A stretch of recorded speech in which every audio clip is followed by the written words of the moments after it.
Hi guys! Welcome back sa Luto at Negosyo! Ngayong araw na to ay gagawa tayo ng isang napakasarap na spaghetti. Ito yung madalas kong hinahain kapag may handaan at gustong gusto ng aking pamilya.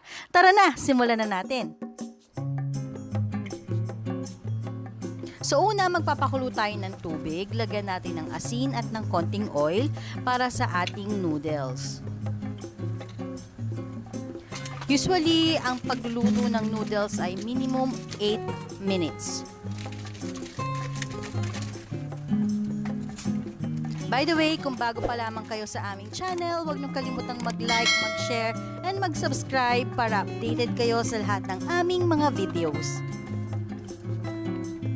So dito guys, hayaan nyo lang kumulo hanggang sa maluto siya for 8 minutes.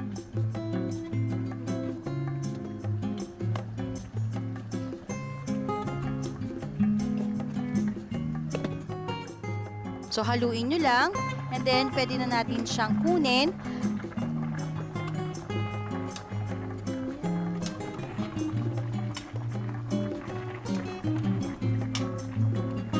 Ito, hinahalo nyo lang siya para hindi siya dumikit sa ilalim. So, hanguin nyo na siya. And then, lagyan nyo ng malamig na tubig para mag-stop na yung cooking niya.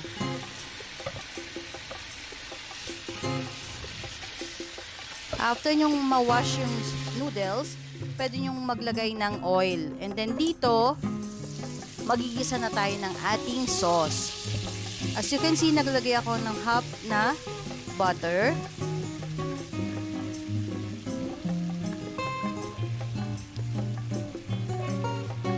Then maggisa tayo ng onion.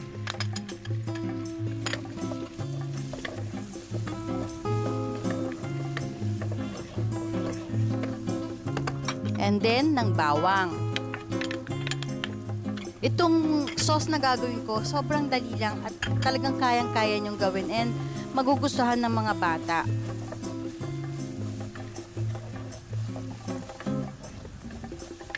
Pagkasutain nyo ng bawang at sibuyas, ilagay nyo ng ating giniling. So, very fresh yung giniling na ginamit ko dyan.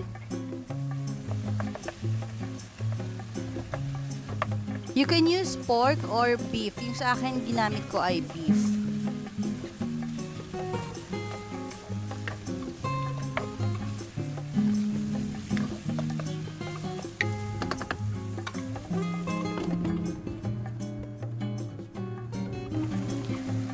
Then, maglagay kayo ng asin.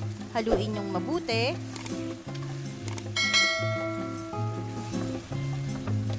Hanggang sa maluto ang ating giniling. Pwede na nating isunod ang ating hotdog. Beef hotdog din ang ginamit ko dito.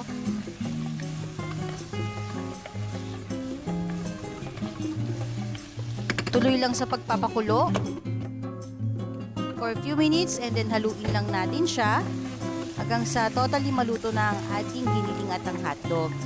Dito, naglagay ako ng ketchup. Yung exact measurement, ilalagay natin sa description box para alam niyo yung mga sukat na nilalagay ko. Halo lang ng halo. And then, isunod na natin ang ating spaghetti sauce. 1 pouch of spaghetti sauce yung ginamit ko dyan. Yung sukat niyan, lalagay ko po sa description box. Haluin nyo lang po.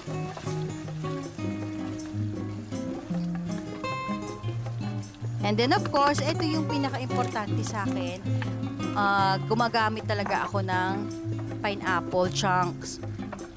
Ayan yung nagpapatamis sa aking spaghetti sauce. And then, naglagay din ako ng half na condensed milk.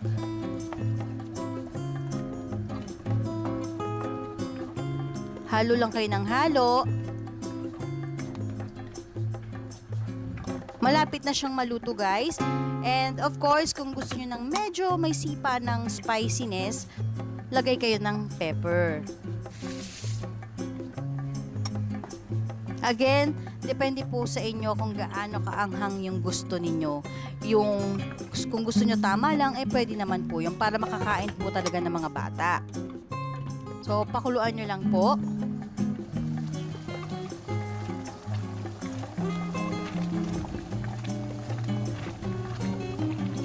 Malapit na siyang maluto guys, and sana magaya niyo tong recipe na to dahil alam ko magiging patok ito sa inyong pamilya. Ito na ang ating spaghetti. Enjoy!